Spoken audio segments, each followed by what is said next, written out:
नमस्कार, आप देख रहे हैं न्यूज 18 राजस्थान। आपके साथ मैं हूं अभिषेक। चलिए फटाफट अंदाज में देखते हैं खबरें। जेडीयू अध्यक्ष नीतीश कुमार बिहार के अगले सीएम होंगे। नीतीश कुमार कल 16 नवंबर को रिकॉर्ड 7वीं बार सीएम पद की शपथ लेंगे। नीतीश कुमार के साथ कई विधायक मंत्री पद की शपथ लेंगे। इससे पहले पटना में एनडीए विधायक दल की बैठक में नीतीश कुमार को नेता चुना गया। नेता चुने जाने के बाद नीतीश कुमार ने राज्यपाल से मुलाकात की और सरकार बनाने का दावा पेश किया। वहीं सुशील कुमार मोदी एक बार फिर से बिहार के डिप्टी सीएम हो सकते हैं। पटना में बीजेपी विधायक दल की बैठक में सुशील कुमार मोदी को बीजेपी विधानमंडल दल का नेता चुना गया। भारत सरकार ने पाकिस्तान की तरफ से सीज फायर के उल्लंघन मामले पर सख्त रुख अख्तियार किया है। विदेश मंत्रालय ने शनिवार को पाकिस्तानी हाई कमीशन के अफसर को तलब कर विरोध दर्ज कराया।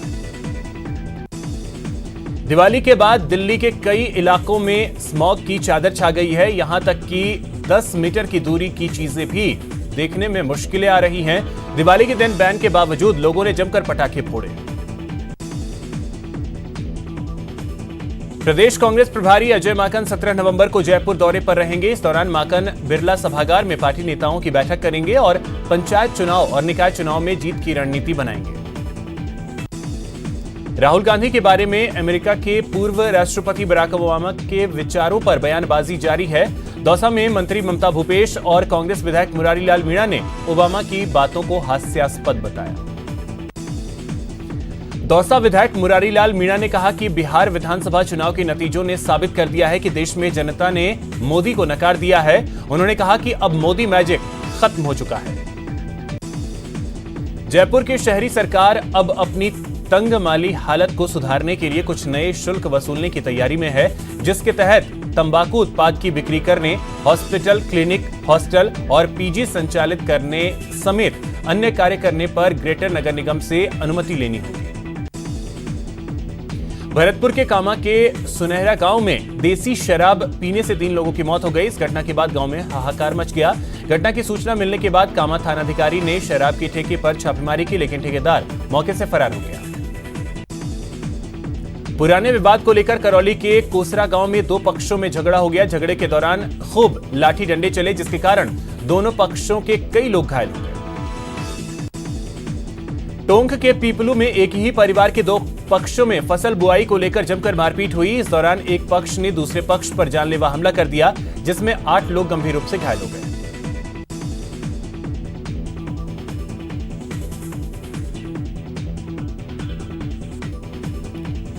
जैसलमेर के रामगढ़ इलाके के इंदिरा गांधी नहर के पुल के पास ट्रैक्टर नहर में जा गिरा। गनीमत ये रही कि चालक की जान बच गई। झालावाड़ के सुनेल पिड़ावा रोड पर 2 बाइक की आमने सामने की टक्कर हो गई। हादसे में बाइक सवार एक युवक की मौत हो गई, जबकि 3 लोग गंभीर रूप से घायल हो गए। भरतपुर के डीग कस्बा निवासी एक महिला ने फांसी लगाकर आत्महत्या कर लिया। आत्महत्या के कारणों का खुलासा नहीं हो सका है।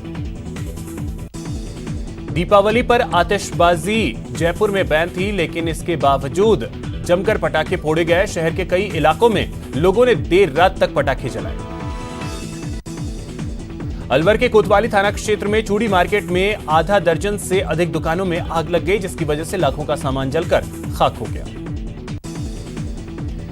जोधपुर के रेलवे वर्कशॉप के गोदाम में पड़े स्क्रैप में अचानक आग लग गई। आग लगने से क्षेत्र में सनसनी फैल गई, साथ ही वर्कशॉप में अफरा तफरी का माहौल पैदा हो गया। बीकानेर के सेहल पैलेस मार्केट के एक रेडीमेड गारमेंट शोरूम में आग लग गई। आग के कारण शोरूम में रखा सामान जलकर खाक हो गया। भरतपुर में 10 बीघा की कड़बी में आग लग गई, जिसके कारण हजारों रुपए की कड़बी जलकर खाक हो गई।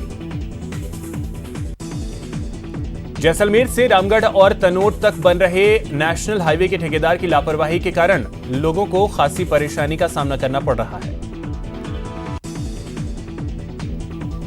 यहां अंडरग्राउंड बिजली लाइन बिछाने के लिए सड़क खोद दिया गया है। ठेकेदार ने लापरवाही बरतते हुए गड्ढों को भरने की खानापूर्ति कर दी है, जिसकी वजह से लोगों को परेशानी का सामना करना पड़ता है। दिवाली के दूसरे दिन रामा श्यामा का दौर शुरू हो गया है। परिवहन मंत्री प्रताप सिंह खाचरियावास ने अपने सरकारी निवास पर लोगों से मुलाकात की और लोगों को दिवाली की बधाई दी। दिवाली के मौके पर यूडीएच मंत्री शांति धारीवाल ने कोटा में अपने आवास पर लोगों से मुलाकात की और दिवाली की शुभकामनाएं दी। कोटा में गोवर्धन पूजा पूरे हर्षोल्लास के साथ मनाई जा रही है। महिलाओं ने सुबह से ही गोवर्धन पूजा की शुरुआत कर दी। जयपुर के अक्षरधाम में स्वामी नारायण मंदिर में भी गोवर्धन पूजा की गई। यहां आने वाले श्रद्धालुओं ने गोवर्धन पर्वत और भगवान कृष्ण के चित्र की पूजा की। अन्नकूट के मौके पर स्वामी नारायण मंदिर में 801 व्यंजनों का भोग लगाया जाता है, लेकिन कोरोना की वजह से सिर्फ 56 भोग ही लगाए गए। कोटा ग्राम पंचायत ताथेड़ के लोगों ने गोवर्धन की पूजा की और कोरोना की वैक्सीन जल्द बनने की कामना की। दीपावली के दूसरे दिन रामा श्यामा के साथ ही विभिन्न मंदिरों में अन्नकूट महोत्सव भी मनाया गया। अजमेर के प्राचीन मुरली मनोहर मंदिर में सालों से चली आ रही अन्नकूट की परंपरा को आज भी निभाया जा रहा है।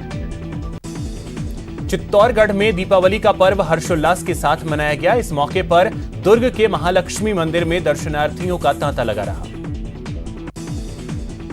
अमावस्या के मौके पर करौली के श्री राधा मदन मोहन नगर परिक्रमा सेवा समिति ने नगर परिक्रमा का आयोजन किया।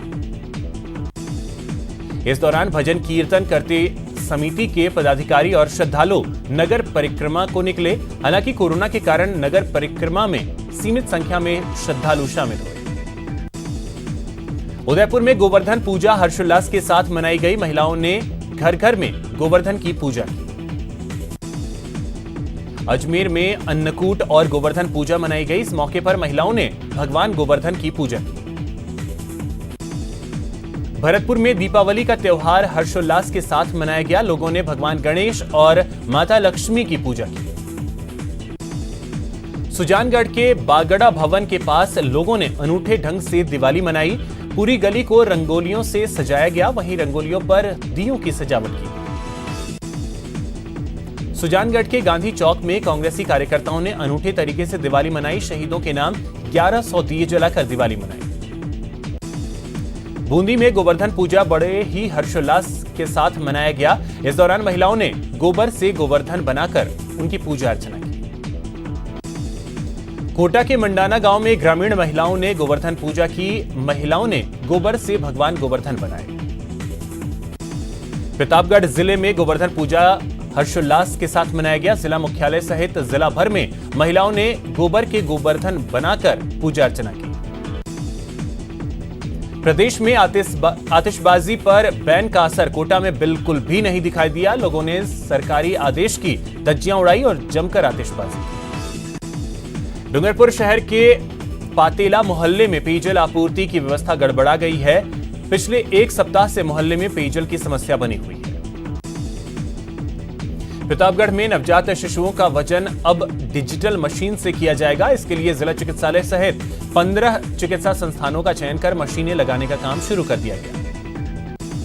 प्रतापगढ़ में अफीम की खेती के लिए नारकोटिक्स विभाग की ओर से लगाए गए शिविर का समापन हुआ। विभाग की ओर से खंड प्रथम के लिए 4153 किसानों को लाइसेंस जारी किए गए। कोटा के देहदान पार्क में महिला आत्मरक्षा प्रशिक्षण केंद्र का शुभारंभ हुआ। एसपी गौरव यादव ने फीता काटकर इसकी शुरुआत की। डूंगरपुर में आदिवासी जननायक बिरसा मुंडा और डूंगर बरंडा की जयंती मनाई गई। इस मौके पर शेड्यूल्ड एरिया संघर्ष समिति की ओर से शहर में रैली निकाली गई। राजस्थान से उत्तर प्रदेश को जोड़ने वाले कामा बरसाना मार्ग क्षतिग्रस्त हो गया है, जिसके कारण लोगों को परेशानियों का सामना करना पड़ रहा है। प्रधान पीठ श्रीनाथ जी मंदिर नाथ द्वारा और तृतीय पीठ द्वारिकाधीश मंदिर कांकरोली में दीपावली पर होने वाले सभी आयोजनों में बदलाव किया गया। यह बदलाव कोरोना को ध्यान में रखते हुए किया गया। देश में कोरोना मरीजों का आंकड़ा 88 लाख को पार कर गया है। बीते 24 घंटे में 41,658 नए मरीज सामने आए, जिसके बाद आंकड़ा 88,14,000 तक पहुंच गया। बीते 24 घंटे में कोरोना से 449 लोगों की मौत हुई है, जिसके बाद मरने वालों की संख्या 1,29,000 को पार कर गया। वहीं बीते 24 घंटे में 42,215 लोग रिकवर हुए हैं। इसके साथ ही अब तक 82,03,000 से अधिक मरीज ठीक हो चुके हैं। कोटा में शनिवार को 106 मरीजों की जांच रिपोर्ट कोरोना पॉजिटिव पाई गई, जिसके बाद कोटा में पॉजिटिव मरीजों का आंकड़ा 12,000 के पास पहुंच गया। कोटा में कोरोना से एक और मरीज की मौत हो गई। संक्रमित मरीजों का आंकड़ा 12,000 के पार पहुंच गया।